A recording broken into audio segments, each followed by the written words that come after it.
GKS বা global Korea স্কলারশিপের জন্য অনলাইনে আবেদন করার প্রথম এবং সবচেয়ে জরুরি ধাপ হল স্টাডি ইন কোরিয়া ওয়েবসাইটে একটা অ্যাকাউন্ট খোলা। তো চলুন আজ আমরা পুরো প্রক্রিয়াটা ধাপে ধাপে দেখে নিই। জানি এই অ্যাকাউন্ট খোলার প্রক্রিয়াটা প্রথমবার দেখলে একটু জটিল মনে হতে পারে। অনেকে এটা নিয়ে বেশ দ্বিধায় ভোগেন, কিন্তু চিন্তা নেই, এই নির্দেশিকাটা ফলো করলে পুরো ব্যাপারটা একদম পানির মতো সহজ হয়ে যাবে। তো আমাদের প্রথম কাজটা কি? ঠিক ধরেছেন, সঠিক ওয়েবসাইটে গিয়ে রেজিস্ট্রেশন বা সাইন আপ প্রক্রিয়া শুরু করা।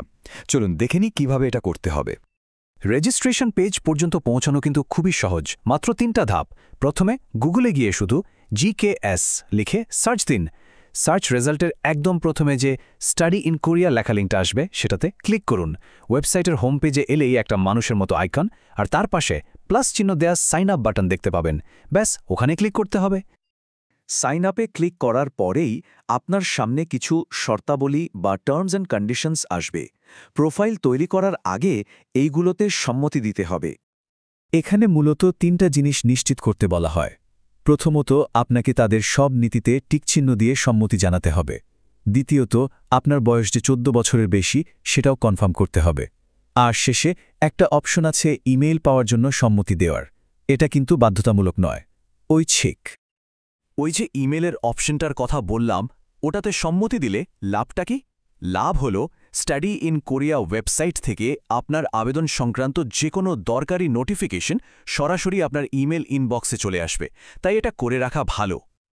আচ্ছা, শর্তাবলীতে সম্মতি জানানোর পর এবার আসবে মূল প্রোফাইল তৈরির পালা। এখানে নিজের ব্যক্তিগত তথ্যগুলো খুব সাবধানে আর সঠিকভাবে পূরণ করতে হবে। চলুন শুরু করা যাক দেশ আর নাম দিয়ে। এখানে একটা খুব জরুরি বিষয় মনে রাখতে হবে। কোরিয়ানরা সাধারণত যে কোনো ফর্মে নামের শুরুতে পদবি বা সারনেম ব্যবহার করে, তাই আমাদেরও সেই নিয়মটা মেনেই নাম লিখতে হবে। দেখুন, নামের ফরম্যাটটা কিন্তু বেশ পরিষ্কার করে দেওয়া আছে। প্রথম ঘরে লিখতে হবে আপনার পদবি বা সারনেম, দ্বিতীয় ঘরে আপনার প্রথম নাম, আর যদি কোনো মধ্যনাম বা মিডল নেম থাকে তাহলে সেটা লিখতে হবে 3 নম্বর ঘরে। নামের পর্ব শেষ। এখন আমাদের অ্যাকাউন্টে ঢোকার জন্য লগইন ডিটেলস, মানে একটা ইউনিক আইডি আর একটা সুরক্ষিত পাসওয়ার্ড তৈরি করতে হবে। অনেকেই আইডি লেখাটা দেখে একটু ঘাবড়ে যান, ভাবেন এখানে হয়তো ন্যাশনাল আইডি বা পাসপোর্টের নম্বর দিতে হবে। কিন্তু না, ব্যাপারটা তা নয়। এই ওয়েবসাইটে আইডি মানে হলো আপনার ইউজার নেম, যেটা আপনি নিজে পছন্দ করে বানাবেন। ইউজার নেম বা আইডি বানানোর প্রক্রিয়াটা সহজ। প্রথমে আইডি লেখা বক্সে আপনার পছন্দের একটা নাম লিখুন। এরপর পাশেই চেক ফর ডুপ্লিকেশন নামে একটা বাটন আছে, ওটাতে ক্লিক করে দেখতে হবে যে ওই নামে অন্য কারো অ্যাকাউন্ট আছে কিনা।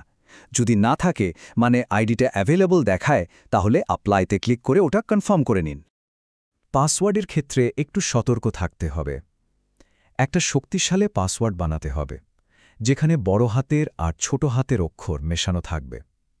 সাথে কিছু স্পেশাল সিম্বলস যেমন @ বা হ্যাশ ব্যবহার করলে আরও ভালো। আর হ্যাঁ, পাসওয়ার্ডটা 2 বার লিখতে হয়। খেয়াল রাখবেন যেন দুটোই হুবহু এক হয়। আমরা কিন্তু রেজিস্ট্রেশনের প্রায় শেষ পর্যায়ে চলে এসেছি। এখন শুধু আর কয়েকটা তথ্য দিয়ে ফর্মটা পূরণ করতে হবে আর পরিচয়টা যাচাই করতে হবে। বাকি তথ্যগুলোর মধ্যে আছে আপনার লিঙ্গ বা জেন্ডার, যেটা অপশন থেকে সিলেক্ট করতে হবে। এরপর আপনার সঠিক জন্ম তারিখ, আপনার বর্তমান আর সম্পূর্ণ ঠিকানা, এবং সবশেষে আপনার একটা চালু আর অ্যাক্টিভ ইমেল অ্যাড্রেস। এই ইমেল অ্যাড্রেসটা কিন্তু খুবই জরুরি, কারণ ভবিষ্যতে যদি কখনো আপনার আইডি বা পাসওয়ার্ড ভুলে যান, তাহলে এই ইমেলটা দিয়ে কিন্তু আপনাকে অ্যাকাউন্টটা পুনরুদ্ধার করতে হবে। সবশেষে আপনাকে ছোট্ট একটা প্রশ্নের উত্তর দিতে হবে। স্টাডি ইন কোরিয়ার কথা কিভাবে জানলেন? এরপর একটা ক্যাপচা বক্স থাকবে, যেখানে কিছু এলোমেলো অক্ষর আর সংখ্যা দেখানো হবে।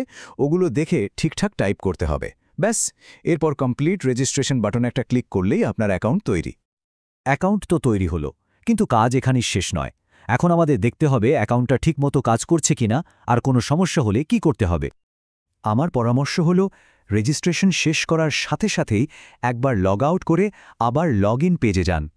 তারপর আপনার নতুন আইডি আর পাসওয়ার্ড দিয়ে লগইন করে দেখুন। এতে নিশ্চিত হওয়া যাবে যে সবকিছু ঠিকঠাক আছে।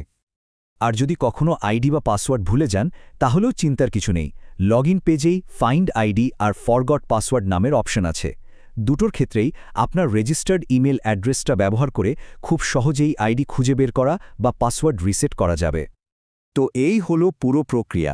এই ধাপগুলো ঠিকমতো শেষ করতে পারলেই স্টাডি ইন কোরিয়া ওয়েবসাইটে আপনার মেম্বারশিপ তৈরি হয়ে যাবে, আর এর মানে হলো জিকেএস অনলাইন আবেদনের জন্য আপনার প্রথম দরজাটা খুলে গেল। এই অ্যাকাউন্ট তৈরি করাটা তো কেবল শুরু। যাত্রার প্রথম ডিজিটাল ধাপটা আমরা পার করলাম। এখন প্রশ্ন হলো, জিকেএস আবেদনের এর পরের চ্যালেঞ্জগুলো কি হতে পারে, সেটা নিয়ে আমরা সামনে আলোচনা করব।